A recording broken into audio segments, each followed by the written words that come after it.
Join us as we delve into the darkest chapters of history. Today we uncover the chilling tale of John Wayne Gacy, infamously known as the Killer Clown. John Wayne Gacy was born on March 17, 1942 in Chicago, Illinois. Sadly, Gacy and his siblings grew up with an alcoholic father who would beat them with a razor strap every time he was too drunk. Things weren't just bad at home for Gacy, as he was also an outcast at school, being unable to play with other children due to a congenital heart condition. Gacy Sr. saw this as a weakness, something for John to be ashamed of. John later realized that he was sexually attracted to men, something he struggled a lot coming to terms with, especially knowing what his father would do if he found out. As a teenager, he briefly worked as a mortuary janitor in Las Vegas, Nevada. After returning home, he graduated from Northwestern Business College and worked as a shoe salesman in Chicago, Illinois. Maybe this is where his love for theatrics began. They have a size 20 clown shoe section right in. In September 1964, Gacy married Marilyn Myers. Now part of the Myers family, Marilyn's father asked Gacy to manage 3 Kentucky Fried Chicken outlets. Gacy eventually became a self-made building contractor in the Chicago suburbs in the 1970s. It was during this time things were going great for Gacy, loved by clients and his community alike. One of the things that really made him popular, especially among children, was Gacy's alter ego. John Wayne Gacy was a member of the Jolly Joker Clown Club in Chicago and often dressed up and performed as Pogo the Clown for children's parties, charity fundraisers, and other events. Although Gacy seemed like a fun-loving goofball to many, he was hiding a darker side. In late 1968, Gacy was charged with the crime of sodomy for paying a 16-year-old boy to perform a sexual act and for hiring another teenager to beat up the 16-year-old he had abused. On the 2nd of December 1968, Gacy was sentenced to 10 years in Iowa State Reformatory for men. The very next day, his wife Marilyn filed for divorce, which was official on the 18th of September 1969. While in prison, Gacy mistreated other homosexual inmates, telling his friends that an envious enemy framed him, Bowser the Clown maybe. After being released on parole in June 1970, Gacy returned to Chicago where he worked as a chef. He bought a house at West Somerdale Avenue in Norwood Park, an address that now lives in infamy. Here, Gacy became respected as the resident nice guy. However, he would cruise Chicago in the dead of night, looking for young males to pick up.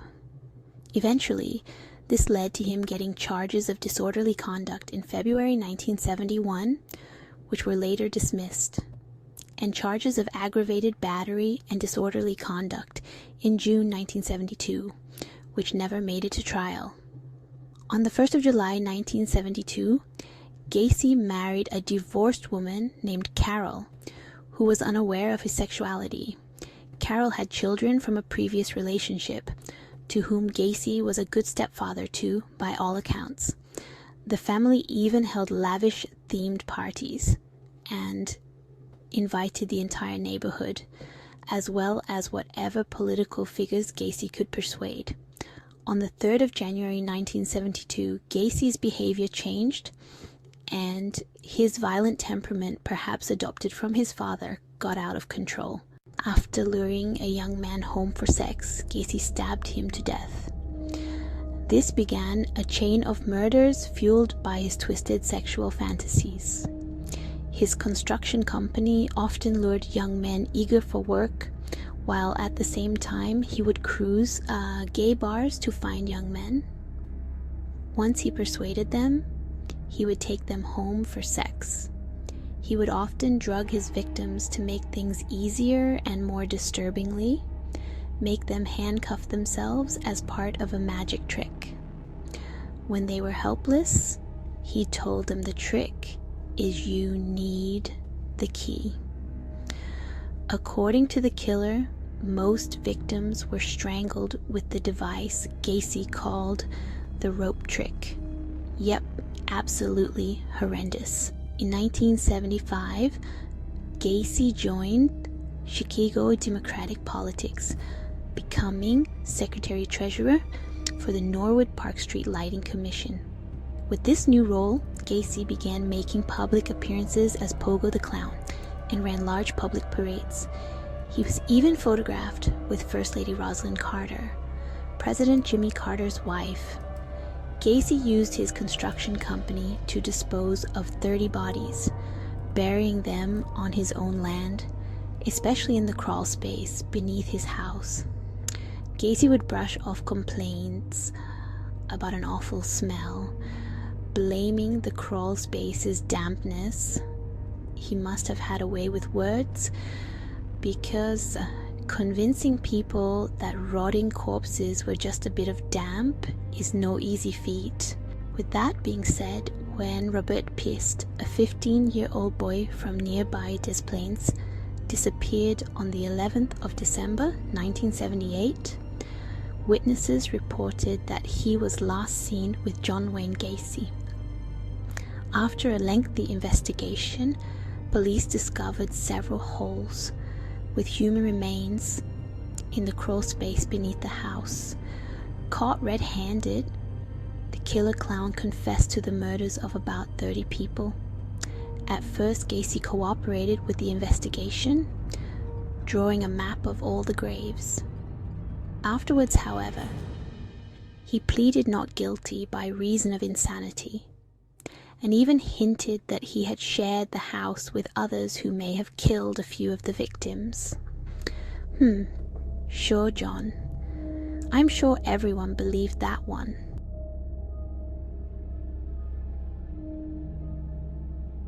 After a gruesome and difficult trial in March of 1980, the jury gave a verdict of guilty on all 30 counts of murder, with 12 of them carrying the death sentence.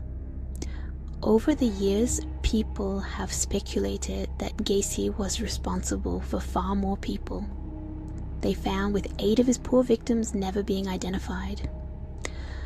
Well, as Gacy learned firsthand, not everything can stay buried forever.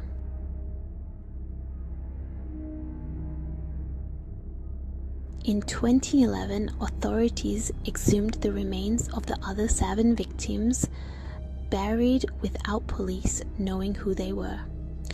Within weeks, the sheriff's office announced they had identified one set of remains as William Bundy, a 19-year-old construction worker.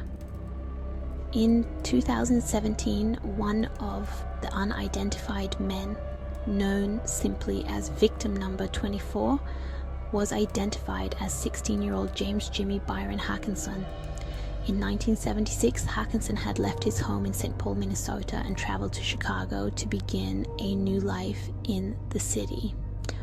On August 5th, he called his mother to let her know he had arrived safely, but shortly afterward he had a run-in with a clown. In 1979, Hawkinson's mother contacted the police to find out if her son was one of Gacy's victims, but she didn't have her son's dental records to help identify him as a victim. Sadly, Hawkinson's mother died in the early 2000s, and in 2017, other family members provided DNA samples that found him a match for victim number 24. The latest victim to be identified was revealed on October 25th of this year, 2021. Authorities in Illinois had managed to use specialized DNA techniques to identify Francis Wayne Alexander, a North Carolina man who moved to Chicago as another previously unknown victim. It is believed that Francis was killed somewhere between 1976 and early 1977. This, of course, has brought closure to a family who have been desperate for answers for a staggering 45 years. The house of John Wayne Gacy was located at 8213 West Somerdale Avenue in Norwood Park, close to Chicago's O'Hare International Airport. It wasn't just the neighbors who complained about the stink of the house, as family members also made comments. He would often explain it away as mold and dead rats. The house was a simple one-story ranch house in a middle-class neighborhood. Gacy had fashioned a trapdoor leading to a crawl space beneath the house, which made it a handy way to dispose of his victims' bodies. Others were buried in the backyard or dumped in the nearby Des Plaines rivers, leaving no shortage of locations to hide the bodies. In 1978, with Gacy under arrest, the house was destroyed in an effort to find more evidence. A year later, the house and all structures on the property were demolished, with a new house eventually built on the land in 1986. City officials changed the address from 82113 West Somerdale Avenue to 8215 in the hopes of erasing the bloody past of the land. Although the house has been occupied throughout the years, it always seems to end up empty.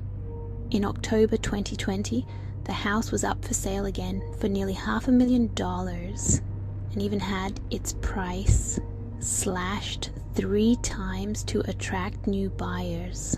Although it's not the original house, is it really a shock that people don't want to live on the site that the remains of 30 young men were discovered?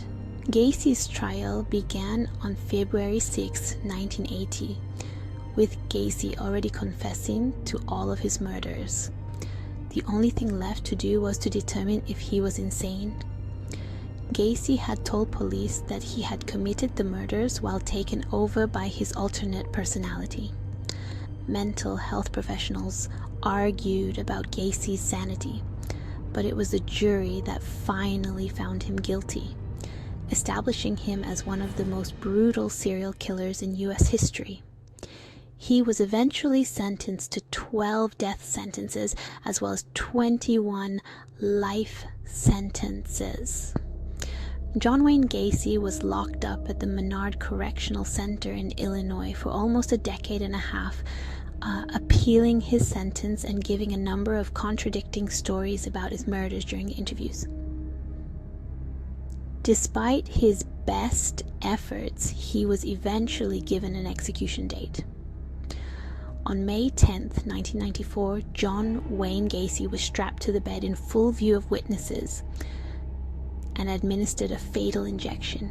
Before that final moment, however, Gacy was given his last meal, which was a feast of 12 deep-fried shrimp, French fries, a pound of strawberries, and a bucket of original recipe chicken from KFC. Yes, from the very same restaurant chain he managed for his father-in-law, Mr. Myers, 32 years previously. John Wayne Gacy is a serial killer that has gone down in infamy around the globe, a classic example of a seemingly nice guy with dark and heinous intentions that are fueled by lust and an unmerited hatred for his own sexual orientation. One of the workers involved in the demolition of John Wayne Gacy's house once said, "If the devil's alive, he lived here." After hearing the story of the killer clown, can you disagree? Clowns hide behind a mask of drama, color, and humor. But masks can also hide deep secrets in the faces of unfathomable evil.